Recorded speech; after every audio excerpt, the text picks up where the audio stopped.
Makinig, tayo po muna isang daling manalangin. Maraming Diyos na mapagyan sa lahat. Maraming pong salamat sa umagang ito. Ama, sa amin nga pong pag-aaral, samahan niyo po kami, Panginoon. At give us wisdom and understanding, Lord, para po maintindihan namin ang aming mga pag-aaralan. Lord, help me, Lord, to push this message, Lord, sa aking mga kapatid, Panginoon, at patuloy na kadakilaan po, Panginoon, ang makita. Maraming pong salamat. Po ang dalangin sa Panginoon Jesus. Amen. Nabibil niyo na ba ang Christmas? Ako hindi. Nabil ko lang yung Christmas nung pumunta ako na Joel. Yung Christmas light. Pag gusto niyo mabil yung Christmas, punta ako na Joel. Tumayo lang kayo sa harap. Yan. Tsaka lang, brother, no? Robert. Meron na rin sila. Ganon. Pero yung sa kapitbahay nila, ganit yata sa Christmas light yun eh. Ang dami yung pati yung ganon ang bubo meron. So, ating pong pag-aaral ngayon yung hiniram ko lang itong title nito. May pinaghiraman na kami ito. Ang title ko, Happiness in Giving. Yeah, baka narinig nyo na yan. Narinig nyo na ba yan? Kaya hiniram ko lang ito. Right, please, hirap tayo naman. Hiniram ko lang paalam. Kaya hiniram ko lang yan. Nakakatawa kasi, I believe na ito talaga yung message na gusto dalhin sa atin ng Panginoon. Alam niyo kung bakit? Kasi po kahapon, may pinuntahan kaming binyagan sa Riverview Church. Ay, grabe, kita pala doon. Parang Hillsong, parang nasa Hillsong. So, malaking church siya sa may Burswood. So, bago sila mag-start, talagang, yung tugtugan, talagang parang niyayanig na yung buong, yung auditorium nila. Pagpasok namin, tapos kumpleto sila, talagang lights and sound, parang nasa Hillsong. Tapos, nakakatuwa, halo-halo din na race. Tapos kung kasi idededicate yung bata, yung parents ng bata ay member doon na Pilipino din na kaibigan niya. So punta kami doon at nagulat ako doon sa topic. Sabi ko, ito rin yung sa akin at kaya natatawa ako dahil sabi ko, bakit ito ba talaga gusto sabihin ng Lord niya yung na to? Naibilip ito nga, ang kanyang sinare doon ay sa giving because pumapasok na sila sa kanilang Christmas season. Ang kanilang mga message is, "Tis the season to be ganito, to be generous, to be loving." So, ang unang-unang ginawa nung preacher, naglabas ng Krispy Kreme. Sabi niya, eto Krispy Kreme. Sabi, thank you Krispy Kreme. Sa wakas, nandito ka na sa Perth. So, nagbukas siya ng yung 6-pack ng Krispy Kreme, no? Tapos tumawag siya ng bata. Di ka dito, ikaw, kalimutan ko pa ng bata, punta ka dito. Bibigay ka sa'yo itong Krispy Kreme. Meron ka 3 choices. Sabi niya gano'n. Keep it, share it, or give it. Keep it, sa'yo lahat. Share it, bigay mo yung mga kasama mo dyan. Give it, walang matitira sa'yo kahit isa. Ang galing, sabi ko, ayos yung expression, pastor Tapos, sabi niya, bibigyan ka ng desisyon. Sige, mag-isip ka muna, bibigyan ka ng desisyon. Sabi niya, walang mali sa desisyon mo. Walang mali, kasi binigay sa kanya it's for him to keep, to share, or to give. So, walang mali. Kaya sabi niya, huwag kang mag-alala, walang mali sa desisyon mo. Kahit anong desisyon mo, tama yan. Yung bata, nag-isip ko, sabi ng pastor, sige, amuin mo muna, baka kasi maisip ko magbigay siya.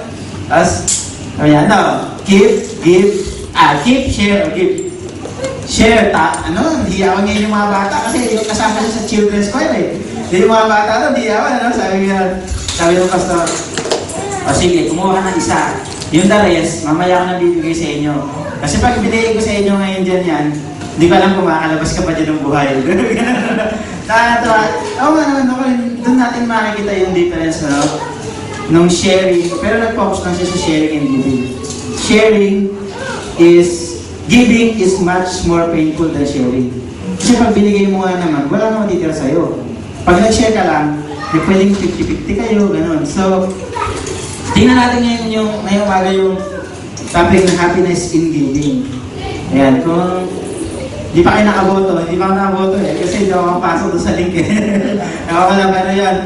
So, tingnan natin itong topic na to na happiness in giving. Tingnan po natin yung unang verse na mapag-aaral natin sa 1 Timothy 6, 18 to 19. 1 Timothy 6, 18 to 19. Sige, tingnan natin.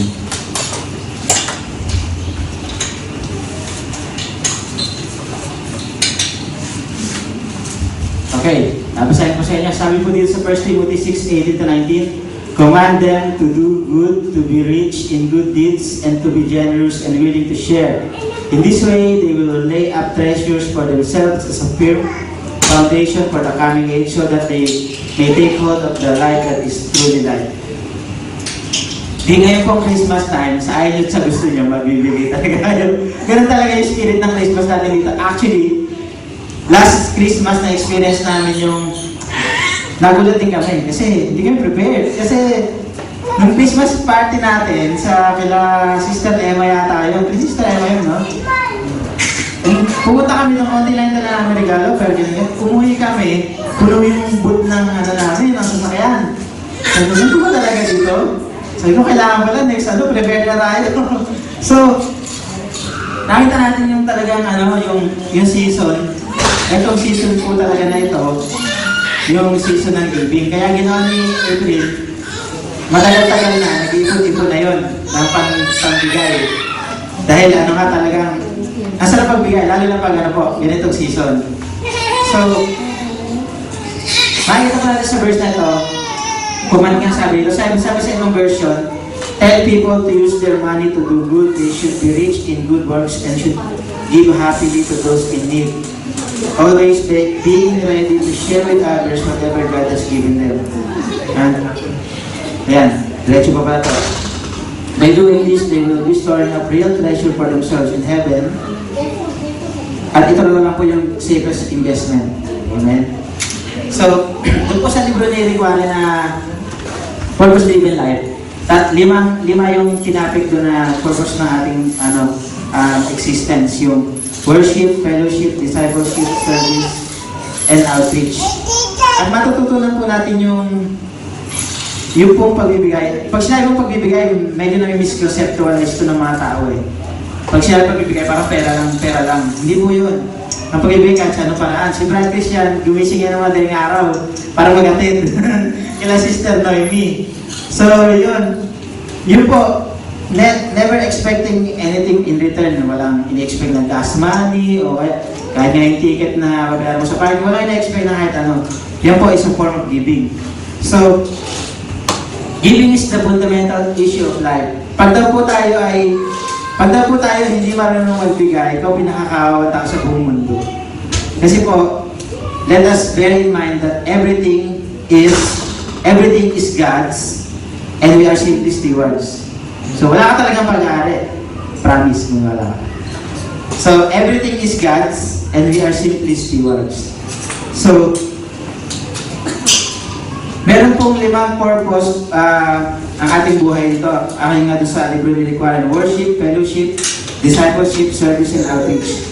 Pero po, ang pag-aaral po natin ngayon dito ay yung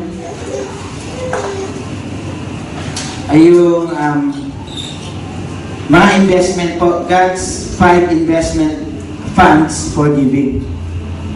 May mga investment fund po rin pala, no? Hindi lang yung ating tax and offering. Iba po ito, malaki ang sakop nito. Unahin po natin. Yung una po, simple lang po itong teaching na ito, napakasimple na talagang maintindihan natin. Una po yung, God wants you to invest in His treasury fund. Ano po yung tinutukoy na treasury fund dito? Tingnan po natin sa Matthew 6, 19 to 20. Matthew 6, 19 to 20. Sige po, sabi po ay, do not store up yourselves treasures on earth where moth and rust destroy, and where thieves break in and steal. But store up for yourselves treasures in heaven where moth and rust do not destroy, and where thieves do not break in and steal. Naalala mo, isang example po ako dito, no? nung po kay, binata pa. may book pa ako nun.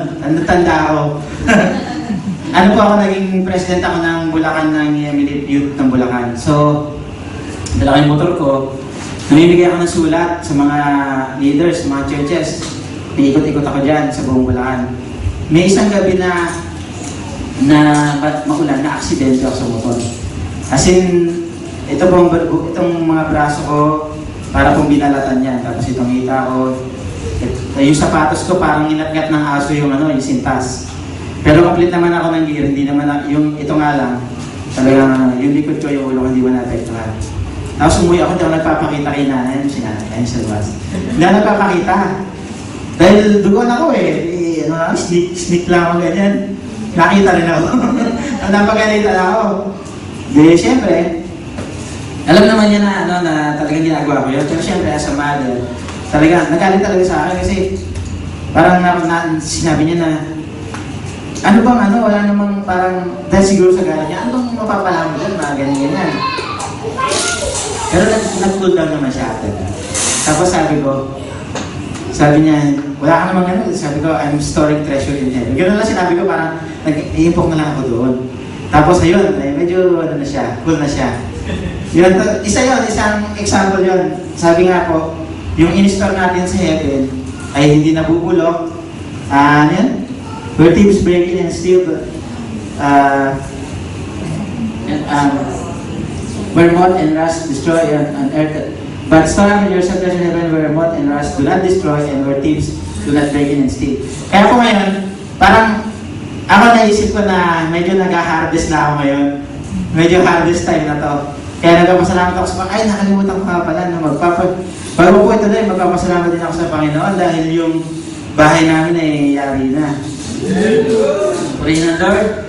Kaya lang po, may napasin akong isa Sumilip ako, mali yung kabit ng floor. Dapat po pa ganyan. Kumbaga ito, hindi, yung wood timber, dapat pa ganyan, ang kabit nila pa ganun. So, meron silang 10 days para baguhin. So, purihin ang Lord dahil nung mga nakaraang araw po, kung kayo nagtataka wala si Abel dito, nasa bundok po siya. It's 3 hours drive from Perth, yung Wongan Hills. Sinatid ko siya doon nung last Wednesday yata yun, or Tuesday. Napakalayo. Tapos, naasayan siya doon. Kaya siya nagpa-assign doon dahil nga, we're medyo worried kami doon sa babayaran namin pag yung final account na. So, kaya siya nagpunta doon. And, nung hinatid ko siya, sabi ko, parang, Texas Chainsaw Massacre itong lugar na to, Parang, pag tinignan mo siya, parang bear talaga na, Tapos, walang signal cellphone, walang internet. Yung internet doon, Telstra lang na SIM. Yun lang pwede mong gamitin. Tapos, landline lang yung communication nila doon. Sabi ko, sure ka ba tatay ganito? Wala kang internet? Kasi si internet yun. Sabi ko, hindi, lalabas ako, bibili ako ng SIM. Kaya nung inutos bago ako umuwi, nagpunta ako sa, meron silang isang maliit na restaurant doon, isang Australia Post, isang maliit na, yung restaurant, mag-serve siya ng pagkain 12 noon pa. Wala siyang mga breakfast, tapos meron silang maliit na IGA. Basta pag isang taon lang na maliit talaga. Then, sabi ko, yung dadaanan mo parang walking din. Tapos sabi ko, may Pilipino kaya rito? Surprisingly, may Pilipino, 4 na pamilya. Sabi ko, yan ang proof, kahit siya talaga may Pilipino. Kahit siya dulo ng nakakatawa kasi yung ospital, hindi toxic yung kanilang doon. Medyo okay naman. Medyo nakakapag-text pa siya, nasa duty siya, dahil hindi naman masyadong maraming tao. At pag nagka-emergency, wala silang capacity na yung emergency. Mag-attend sa emergency. Tatawag sila ng Royal Flying Doctor. Yung nag-aeroplano para pumunta doon. So last week may nag-Royal Flying Doctor daw sila.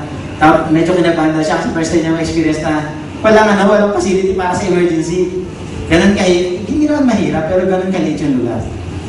So salamat ako sa Lord dahil po nung binigay na yung final account, kasama ko si Paul at si Kuya Arlan. Kumakain kami ng lunch. Buti tapos na akong kumain. Kumakain kami na, sabi ko, ito na yung final account. Then tinitingnan ko yung ano, sa phone ko lang, sabi ko, hindi, kailangan i-print ko to para maisa-isa ko.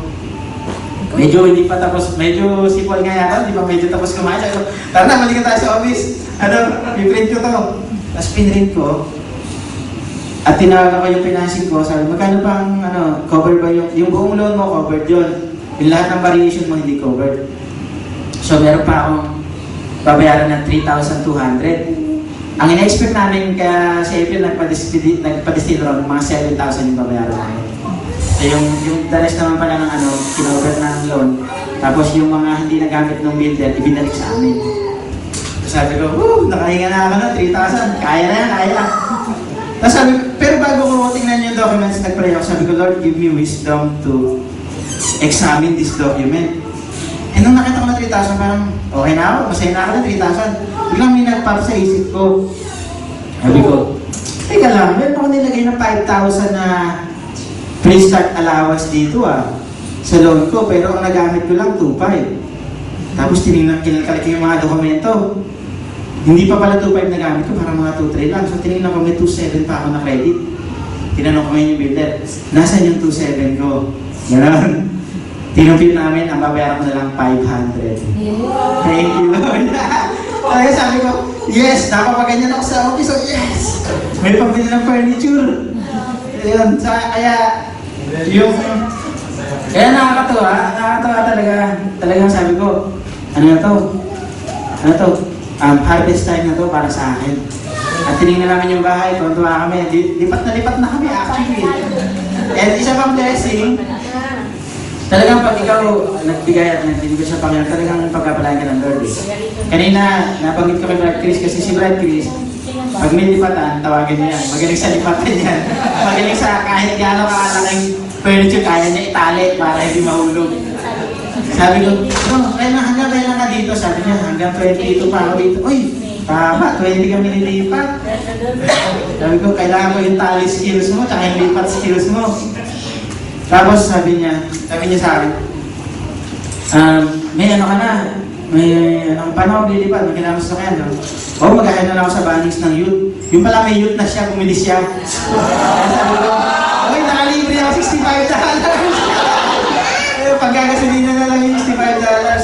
Kaya purihin na Lord, wag po tayong matakot mag-invest dun sa, treasury ng Panginoon, no? Sabi dito, worship, yung giving natin in any form is a means of bringing pleasure to God. It means worship to God. Kaya si Nolan tsaka si Jimmy, nahihiya pa yung magpasundo sa atin. Pero sabi ko nga, huwag kayong mahiya kasi once na we helped you out, ang Lord bibigay sa amin ng doble. So, tubo na kami, tubo. Yan po natutunan kayo sa isang pastor ko sa Singapore, si Pastor, Pastor Ikila, Pilipino. Sabi niya, pag may nabigay siya ng ulam, huwag mong tanggihan yan. Kasi pag tinanggihan mo yan, hinihinder mo yung blessing sa kanya. Kaya nagets niyo? Nagets niyo yung logic, no? Pag may nagbigay siya, pag may nag-ano sa'yo, kaya, sis, huwag kayong mahiyang magpasundo sa amin. Isunduin talaga namin kayo kasi pag nasundo namin kayo, nakapag-serve kami sa inyo, may tubo yan pagbalik sa amin. So, huwag mo tayong matakot mag-invest sa treasury fund ng Panginoon. Kayo po ba na-try nyo na mag-invest sa Sabi ko kasi sa Matthew 6:20, for where your treasure is, there your heart will be also. So pag kayo nag-invest kayo sa stock ng Microsoft, sigurado araw-araw nasa Microsoft pa yun, checkin nyo yun. Pag nag-invest kayo sa, ano ba yung mga, wag lang sa pyramiding wag yun. Di ba, nag-invest kayo sa kahit anong investment, sigurado, lagi nyo checkin yun. Lagi nyo monitorin, lagi nyo, sabi nga, for where your treasure is, there's your heart. There your heart will be. So, when we put our investment sa treasury fund ng Panginoon, there our heart will be. Amen? Pangalawa, yung una, yung first, God wants you to invest in His treasury fund. Pangalawa po, God wants you to invest in His mutual fund. Yung mutual fund ng Panginoon, ito yung Second purpose, yung una, worship. Yun yung treasury fund ng Panginoon. Yung pangalawa, second purpose of life, yung mutual fund na sinasabi dito is yung fellowship. Yung fellowship with one another. Alam nyo po, yung mga pamilya, sila Elmer, sobrang grateful sila sa atin. Kasi yung asawa niya, buntis, pumunta rito mag-isa, kumbaga po natin, baby shower natin, tapos pagdating dito, sundo, sobrang thankful sila. Hindi nila ma-contain yung kanilang thankfulness. Kaya sabi nila sa atin, kung may uuwi ng Pilipinas, sino man sa inyo, kailangan nyo ng kondo, open yung kondo ko. Di ba eh? So may uuwi sa inyo, wala kayong mag-istayan, or malayong probinsya nyo, may kondo sila sa may Pasig yata yun, pwede tayo doon. Sobrang grateful sila sa atin, and yun po ay fruit ng ating mutual fund na ininvest natin sa ating mga kapatid. So, kaya ko tulad na sinabi ko kanina, sa mga sa mga bagay natin kapatid, huwag kayong mahihiya kasi nag-i-invest kami sa inyo ng mutual fund for the glory of God. Sabi po sa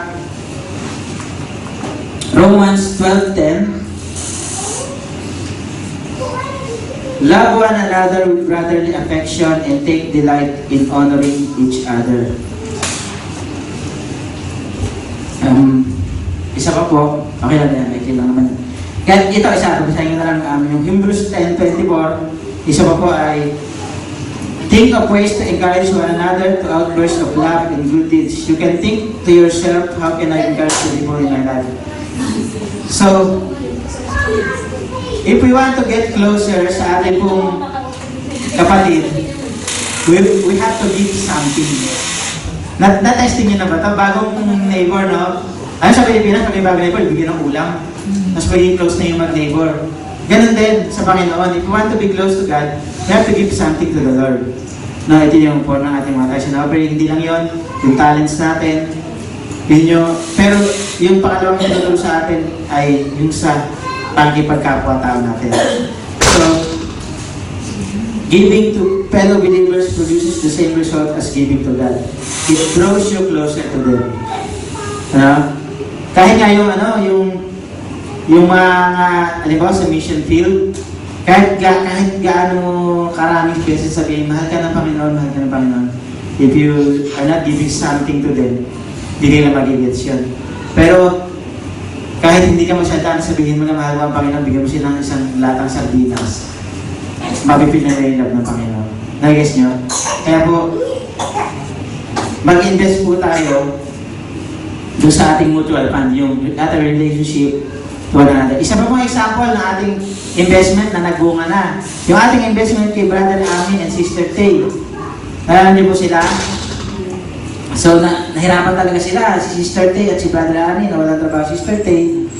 So, nung unang pumunta tayo doon, may dala tayong bigas na 25 kilo yata yun, ng mga grocery, ng mga ano. Hindi ko maipinta yung mukha ni Brother Ani noon. Talagang sobrang na-touch siya sa atin. Talagang sobrang grateful siya sa atin. And, ganoon din, tinulungan natin sila, nung pauwi na sila. And yun, nagbunga na yun. Alam niyo po kung bakit? Nung nalaman nila na pauwi sila Minnie at so sila Jay, hindi na nila inabutan. Parang nakauwi na nung nalaman nila. Nung nalaman nila na siguro isang oras na lang darating na sila Minnie sa Pilipinas. Nasa meeting ako, kasi katabi ko yung boss ko nag-text, sabi niya, bro, anong airline sila, anong airport, gano'n. Susunduin namin. Kasi ang plano ni Sister Minnie, mag-taxi lang Kaya binalaan ko si Sister Minnie. Sister Minnie, mag-ingat ka sa mga taxi mga maraming lokong taxi sa airport. Nalala ba yan? Biktima kami yan Tapos, yun, ako, yung phone ko, nasa gilid ko, text ko minimize ko sa Facebook si Sister Tay. Kasi ayaw ma-miss nila yung opportunity na talagang masundo, kasi gusto nila sunduin. And salamat sa Panginoon, nasundo nila sila Minnie. So, sinundo nila, dinala nila sa tapos naging natulungan din nila ng pag-asikaso sa daddy ni Jay, gano'n. So, natuwa ako kasi kumbaga nandun sila, pero yung connection natin, yung ating itinanim na relationship sa kanila, talaga nagbunga. Pagdating doon, na-assistihan talaga sila Sister Minnie. Kaya po, huwag tayong matatakot din na or mag-aalinlangan mag-invest na kahit sinong tao yan. Kasi hindi natin alam kung in the long run, makakasalubong natin yan, kaya kakailangan natin tulong yan. Ako pa, nagka-problema ako nun nung papunta ako sa Singapore, kailangan yung transcript, may mga ganun eh. So nagka-problema ako sa transcript ko sa PUP. So, bali niyo po yung meaning ng PUP. Pila ulit, pila. Maawa ko pila dun eh. Sabi ko, nasa pila ulit, pila na naman ako. Kukunin ko yung transcript ko. Sabi ko gano'n, wala na akong kilala dito. Tagal ko nang wala sa PUP, parang 3 years na. So, sabi ko, ano kaya to? Nagulat ako dun sa admission office. Nandun yung mga frat boys na na-share namin ng gospel nung college. Frat boys ha? Nung college yung mga yun, ang butas ng tenga nung ganyan kalaki. Ano yung gano'n? Yung itim na gangster na ano. Tapos, ang mga forma nang talaga may ikaw dito sa ilo. Pero nakita ko sila, maayos, nakapolo, ano yun, maayos. Nasa admission office, so sabi nila, wala! Sabi ko, oh, ang ginagawa niyo rito? Dito kami nagtatrabaho. Sabi ko, wow! Tulungan niyo ako. Sabi niya, kahit saan yan, nakakalawahin namin yan. Kahit siya record yan. Kaya, madali eh, hindi na ako umuwi na ako, tapos text ka na lang namin pag nakita na namin. Tapos, ganun lang kadali, so hindi ko alam na yung ininvest namin sa kanilang time noon, nung nag-aaral kami, nagpunga yun. Dahil sila yung isang grupo, tanda ko yun, nung una namin sila nilapitan. Isang grupo sila may kanya-kanya kasing pwesto yan yung mga frat sa PUP. Yun namin sila. Nagtatawanan kami kasi may dala kaming mga flyer para sa gawain doon. Tapos, etong dalawa lang natin nag-respond sa lahat sila doon. Etong dalawa yung nag-respond. At salamat sa Lord, nag-respond itong dalawa to. Umayos sa buhay. Nakatapos ng pag-aaral, nagkatrabaho na sila sa PUP. Maayos na yung itsura nila, hindi na sila mukhang mga gangster. So, yung pangalawa, yung mag-invest tayo sa ating mutual fund, yung fellowship. At yung pakikipag natin sa kapwa natin. Pangatlo, 5 lang po ito.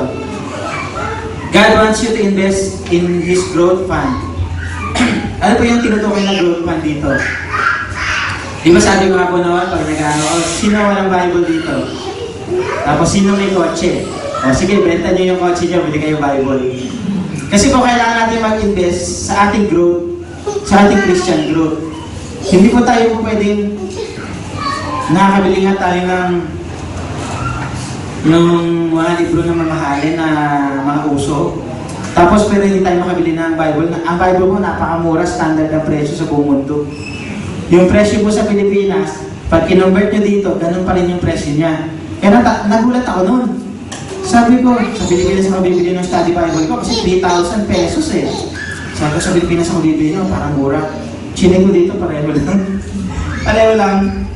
So, mag-invest po tayo huwag po natin tingnan yung di ba po, bibili tayo ng minakita tayong libro ni ganito, medyo mahal. Bilhin po natin yun kasi po, yun po panghabang buhay na po sa atin yun. Sabi po sa Proverbs 10:16, sige, tingnan natin para mas feel natin yung verse. Proverbs 10:16. The wages of the righteous bring them life, but the income of the wicked brings them punishment. Second version po, sabi dito, the earnings of the godly enhance their lives, but evil people squander their money on sin. Kahit po gaano kayo kayaman, pag yung pera ay ginagamit nyo na sa walang kabuluhang bagay, ano po ay dito dito? Kapahamakan. Naalala nyo si Brother Arnie din ang pangalan niya eh. Ang laki-laki nakita niya dito sa Perth. Yung pong kumatan sa atin dati na may sleeve, yung may tatlo dito sa dalawang braso. Nandito si Pastor Art nun. Ngayon nasabihin ko ulit sa kanya, nandito ulit si Pastor Art, titina ko atin siya ulit. Kasi nung umuwi si Pastor Art, hindi na siya umatid eh. Si Arnie naalala ba? Kaya si Arnie ay naparami ng sweldo niya sa kanyang trabaho. Pero sabi nga niya, nagastos ko lahat sa casino. No, sa Birchwood Casino, lagi siya nandun. Sweldo, casino. So naubos lahat ng ano niya, ng mga, wala siyang savings. So, yung pong ating investment, mag-invest din po tayo sa matututo tayo, mga CD, teaching material. Ngayon po ang dami na, hindi na kailangan mag-invest eh. Hindi mo na kailangan maglabas ng pera. Mag-internet ka na lang, mag-download ka na lang. May mga pre-download kahit sa mga site nila required. Mag-download ka na, podcast. Ang dami-daming podcast. Pwede mo pakinggan kahit nasaan ka. So yun po, mag-invest po tayo sa ating teaching material, sa ating growth, sa ating pagkakilala sa Panginoon. Pang-apat po, God wants you to invest in His equity service fund. Ano po itong equity service fund? Yung una, worship, pangalawa service, pangalawa fellowship, ito po yung service. Ito yung ating ministry. Dito na po pumapasok yung ating kahit sa offering natin, yung ating pang mga ginagawa para sa ministry. Ito po binigay sa atin ng Panginoon, yung ating talent, yung ating lahat ng atin. Sabi nga po, everything is God's. So, lahat po ng ating pwedeng gamitin sa ministry, gamitin po natin sa ministry. Invest in the ministry. Investing in the ministry is meeting needs in the name of Jesus Christ. So, imagine niyo po yung nakaraan na Jesus Reigns Philippines, kung magkano ginastos ng mga organizers nun, ay napakadami po. Talaga sa mga props, sa mga banners, sa mga promotion. Pero, ginagawa po nila yun dahil in the service of the Lord sa kanilang ministry. So, huwag po tayong ma-intimidate kung what we will give in the ministry is small or big. Pare-pareho po sa patingin ng Panginoon yan. And nasubok na rin po namin yung aming, alam niyo po dati hindi kami paid for title. Dahil, lalo na nung nasa Singapore kami. Kasi yung sweldo namin, pinag-aabot lang namin para pantawid. So wala ka. At yung siguro masasabi ko rin, yung faith namin hindi pa ganun kalaki to really trust in the Lord na hindi magkukulang, no? Pero nasubok namin dito sa Perth yun. Kung kailan mas lumaki yung income namin, mas malaki yung nilalabas naming tithes para sa Panginoon. And nasubok namin ng Lord doon. Sabi nga po sa Malakay, ito yun? Test me on this. At na-test po namin ng Lord doon. Kung kailan kami nagtatay, kung kailan kami, doon pa kami nakapagpagawa ng bahay, kung isipin nyo, paano nangyari yun? Mas malaki yung perang nilalabas mo, paano nangyari yun? Hindi ko alam. Si Lord na nakakaalam, no? So, it's still a mystery, pero salamat sa Lord at yun yung katuparan ng kanyang promise. One last one, finally, God wants you to invest in His global fund. May example ako dito. Happiness in Giving, di Brad Chris. Alam ko, nag-i-invest yan. Global. Sa mga natutulungan. Pagpunta kayo sa bahay ni Brad Chris, yung kanyang may isang wall siya doon ng mga malnourished na bata sa picture.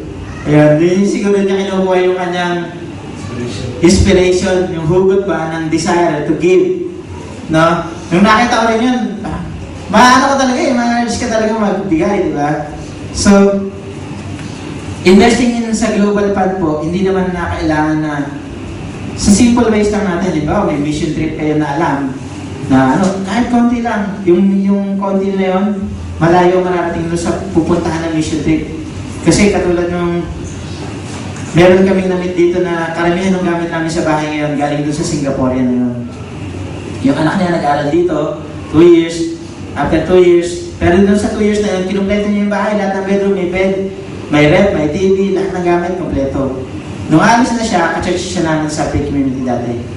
Sabi niya, magtatawag ako ng garage sale sa mga kapatiran lang, gano'n. Lahat ng gamit niya, binenta niya, pero hindi niya inuwi yung pera. Yung perang nakolek niya doon, binigay niya sa mission trip. Sabi ko, nakakatuwa naman itong ano na to. Tapos yung mga binenta niya doon, halimbawa yung rep, 100 na lang, bili niya parang 500, yung bed, parang 100 na lang, bili niya. Yung mga ganon. Sabi namin, bakit ang mura mo binibenta? Saan mo dadalhin yung pera? ibibigay ko na ito sa, sa mission trip. Parang nas-stun kami, parang siya kami eh. Parang, kaya mo kaya yun? Kung ako yun, no? Tapos, may mga extra siya doon na, pinagbibigay na lang sa amin.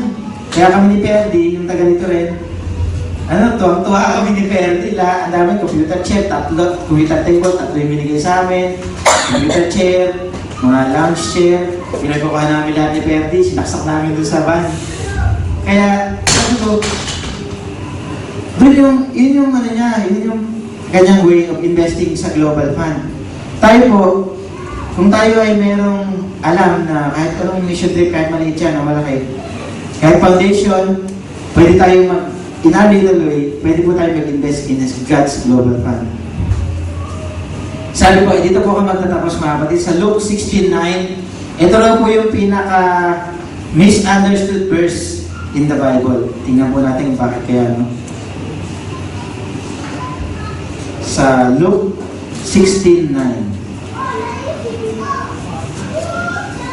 Ito, here's the lesson. Use your worldly resources to benefit others and make friends. Then, when your earthly possessions are gone, they will welcome you to an eternal home.